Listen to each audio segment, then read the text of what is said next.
Hello everyone, आज हम देखते हैं दहेज एक्ट। तो दहेज एक्ट ये कब बन के तैयार हुआ था? तो 1961 में ये बना था। और एक्ट नंबर कौन सा है? तो ये एक्ट नंबर है 28। मतलब जो 1961 में जो एक्ट बने थे उसमें ये 28 नंबर का एक्ट है। तो ये कौन से दिन बन के तैयार हुआ था? तो ये हुआ था 20 मई 1961 को ये बन के तैयार हो गया था।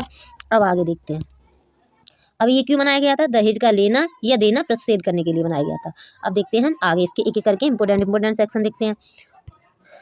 तो हम इसका पहला सेक्शन देखते हैं। तो पहला सेक्शन कहता है संक्षिप्त नाम, विस्तार और प्रारंभ। तो ये बताता है कि इसका नाम क्या है, विस्तार क्या है और प्रारंभ कब से हुआ था। तो पहला बता रहा है इसमें 3 क्लॉज दे रखे। तो फर्स्ट क्लॉज कहता है जो इस अधिनियम का नाम होगा वो होगा दहेज प्रतिषेध अधिनियम। इसका विस्तार कहाँ तक है? तो ये संपूर्ण भारत पर है। अब 31 अक्टूबर 2019 से ये कहाँ है? संपूर्ण भारत पर है। अब आगे इसके ये किस तारीख को प्रवृत्त होगा? तो जो केंद्र सरकार है वो अपने राज्य पत्र में जिस दिन से अधिसूचना दे देगी उस दिन से ये लागू हो जाएगा। आगे अब ये बता रहा है डेफिनेशन के बारे में। तो दहेज की डेफिनेशन में क्या क्या आता है? तो ये बता रहा है दहेज की डेफिनेशन। इस अधिनियम में दहेज से कोई ऐसी संपत्ति या मूल्यवान प्रतिभूति अर्पित है जो विवाह के समय या उसके पूर्व दी गई हो। मतलब जो दहेज क्या है? जो विवाह के समय या विवाह से पूर्व विवाह के समय या विवाह के पूर्व कोई चीज़ दी जाती है जो मूल्यवान प्रतिभूति हो उसे क्या मानेंगे? दहेज मानेंगे। तो इसमें पॉइंट दे रखे हैं विवाह के एक पक्षकार द्वारा विवाह के दूसरे पक्षकार को दी जाती है उसे क्या मानेंगे? हम दहेज मानेंगे। सेकंड कह रहा है विवाह के किसी भी पक्षकार के माता पिता द्वारा या तो उसके माता पिता द्वारा दी जा रही हो या किसी अन्य व्यक्ति द्वारा विवाह के किसी पक्षकार को किसी अन्य व्यक्ति द्वारा दिया, मतलब किसी अन्य व्यक्ति को एक पक्ष के किसी व्यक्ति द्वारा दूसरे पक्ष को अगर कोई चीज़ दी जाती है तो हम उसे क्या मानते हैं? दहेज मानते हैं। अब आ जाते हैं आगे।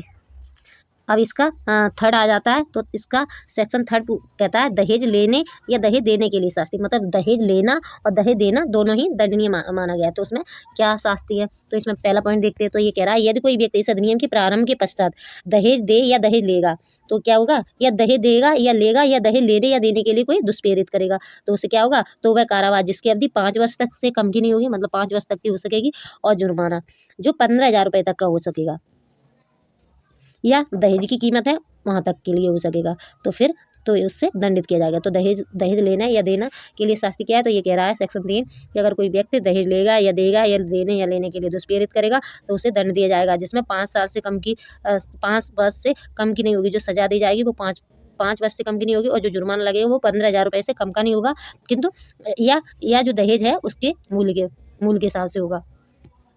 अब आगे देखते हैं। परंतु अब इसमें एक परंतु दे रखा है। परंतु ये कह रहा है परंतु न्यायालय ऐसे पर्याप्त और विशेष कारणों से जो निर्णय में लेखबद्ध किए जाएंगे 5 वर्ष से कम की किसी आवश्यक के कारण को दंडादेश को अधिरोपित कर सकता है। मतलब अगर न्यायालय चाहे तो 5 वर्ष से कम की भी सजा दे सकता है, अवधि की सजा भी दे सकता है। अब आगे अब इसका सेकंड क्लॉज कहता है थर्ड को। तो ये कह रहा है उपधारा एक ही कोई बात ऐसी भेंटों को जो वधु के विवाह के समय दी जाती है उनके संबंध में लागू नहीं हो। मतलब जो गिफ्ट दी जाएंगी वधु को वो दहेज नहीं माना जाएगा।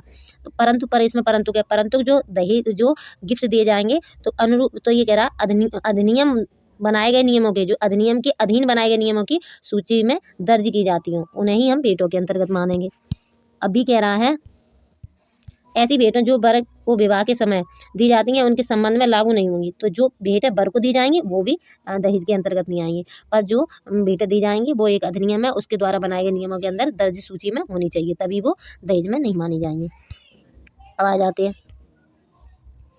परंतु यह और जहाँ ऐसी भेंटें जो वधु द्वारा या उसकी ओर से या किसी व्यक्ति द्वारा वधु के नातेदार हैं दी जाती हैं वहाँ ऐसी भेंटें रूढ़िगत प्रकृति की होनी चाहिए। मतलब जो भेंटें दी जा रही हैं वो रूढ़िगत प्रकृति की होनी चाहिए। ऐसा नहीं है कि मतलब कोई बड़ी बड़ी कार ले लो और पैसे ले लो, नहीं। जो रूढ़िगत चीज़ें आ रही हैं जो संस्कार हैं वो देनी चाहिए, रूढ़िगत प्रकृति की होनी चाहिए, वही माने जाएंगे, वही भेंटों के अंतर्गत माने जाएंगे। और उनका मूल्य ऐसे व्यक्ति की वित्तीय स्थिति, मतलब जो व्यक्ति जो कोई चीज़ दे रहा है तो उसकी वित्तीय स्थिति के अंतर्गत आनी चाहिए तभी वो भेंट के अंतर्गत माना जाएगा, वरना वो दहेज माना जाएगा। दहेज मांगने के लिए शास्ति। अब वहाँ थर्ड बता रहा था लेने या देने के लिए और 4 बता रहा दहेज मांगने के लिए शास्ति। तो ये कह रहा है यदि कोई व्यक्ति यथास्थिति वधु या वर के माता पिता या अन्य नातेदार या संरक्षक से किसी दहेज की प्रत्यक्ष रूप से या अप्रत्यक्ष रूप से मांग करेंगे तो वह कारावास से जिसकी अवधि 6 मास से कम की नहीं होगी। 6 माह से कम की नहीं होगी, किंतु जो 2 वर्ष तक की हो सकेगी, और जुर्माने से जो 10,000 रुपये तक का हो सकेगा दंडनीय किया जाएगा। तो ये क्या कह रहा है, जो दहेज मांगने के लिए शास्त्र कह रहा है, यदि कोई व्यक्ति यथास्थिति वधू या वर के माता पिता या अन्य नातेदार या संरक्षक किसी दहेज की प्रत्यक्ष रूप से या अप्रत्यक्ष रूप से मांग करेगा, तो वह कारावास से, जिसकी अवधि कितनी होगी, 6 माह से कम की नहीं होगी, किंतु जो 2 वर्ष तक की हो सकेगी, और जुर्माना जो 10,000 रुपये तक का हो सकेगा, तो दंड दिया जाएगा। अब कह रहा है, परंतु न्यायालय ऐसे पर्याप्त तो विशेष कारणों से जो निर्णय में उल्लिखित किए जाए 6 माह से कम की भी अवधि के लिए कारावास दे सकता है। मतलब अगर कोई विशेष कारण है तो फिर उसे 6 माह से कम की भी सजा दी जा सकती है। अब आ जा रहा है विज्ञापन। तो ये कह रहा है, अगर कोई दहेज से संबंधित कोई विज्ञापन करता है तो उसे विज्ञापन पे भी रोक लगाई गई है, और जो विज्ञापन कराएगा तो फिर उसका 6 माह से कम की नहीं होगी, जो सजा दी जाएगी कारावास, और 5,000 रुपये तक का जुर्माना लगेगा अगर कोई दहेज के संबंध में विज्ञापन करता है। तो ये बताता है हमारा 4A। 5 बता रहा, दहेज देने या लेने के लिए करार शून्य होगा। तो जो भी दहेज लेने या देने के लिए कोई एग्रीमेंट किया जाएगा तो वो भी हम क्या माना जाएगा, शून्य माना जाएगा।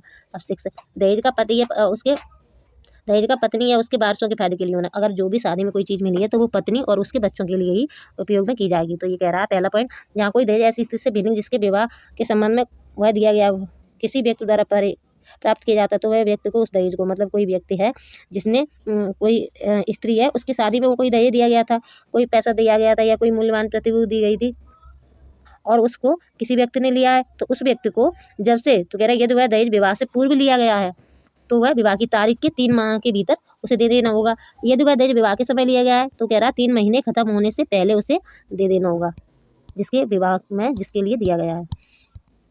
सी कह रहा है, यदि वह उस समय उस स्त्री अवयस्क थी, तो जब वो वयस्क हो जाएगी, मतलब 18 वर्ष की हो जाएगी, तब उसे 18 वर्ष के होने के 3 महीने बाद तक उसे देना होगा। मतलब जो भी दहेज दिया गया है, जिस व्यक्ति के लिए दिया गया है, उसे दे दिया जाएगा। फिर आगे कह रहा है, स्त्री को आंतरिक कर देगा और उसे अंतर तक उसे न्यास के रूप में स्त्री के फायदे के लिए धारण करेगा, जो भी उससे दहेज मिला है। ये हो गया। अब आगे अब ये कह रहा है 7 कह रहा है अपराधों का संज्ञान। तो ये संज्ञान की बात कर रहा है। तो ये कह रहा है, दंड प्रक्रिया संहिता 1973 में किसी बात के होते हुए महानगर मजिस्ट्रेट, या तो कौन ले सकता है संज्ञान, महानगर मजिस्ट्रेट, प्रथम वर्ग मजिस्ट्रेट, या अवर कोई न्यायालय अधिनियम अधीन किसी अपराध का विचार नहीं करेगा। मतलब या तो फर्स्ट क्लास मजिस्ट्रेट करेगा या महानगर मजिस्ट्रेट करेगा। अब आगे कह रहा है, कोई न्यायालय इस अधिनियम के अधीन किसी अपराध का संज्ञान अपनी जानकारी पर, या तो अपनी जानकारी पर, या ऐसे अपराध के गठित होने वाले पुलिस रिपोर्ट पर, या तो अपनी जानकारी पर, या पुलिस रिपोर्ट पर, या अपराध से व्यथित व्यक्ति की रिपोर्ट पर, या उसके माता पिता, नातेदार, या मान्यता प्राप्त कोई कल्याण संस्था उसके ब्याह पर वो क्या कर सकते हैं, पीड़ित जो लेडीज है उसके ब्याह पर केस कर सकते हैं। उसके अलावा और कोई नहीं करेगा।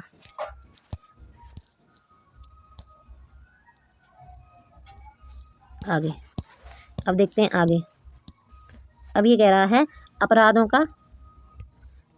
का कुछ प्रयोजन के लिए संज्ञेय होना तथा जमानती और असमनी होना। तो ये कह रहा है, जो भी अपराध किए जाए हैं वो किसी प्रकृति होगी उनकी, तो वो संज्ञेय होंगे और जमानत दे दी जाएगी, असमनी होंगे पर उनका सम्मान नहीं किया जाता, असमनी होंगे।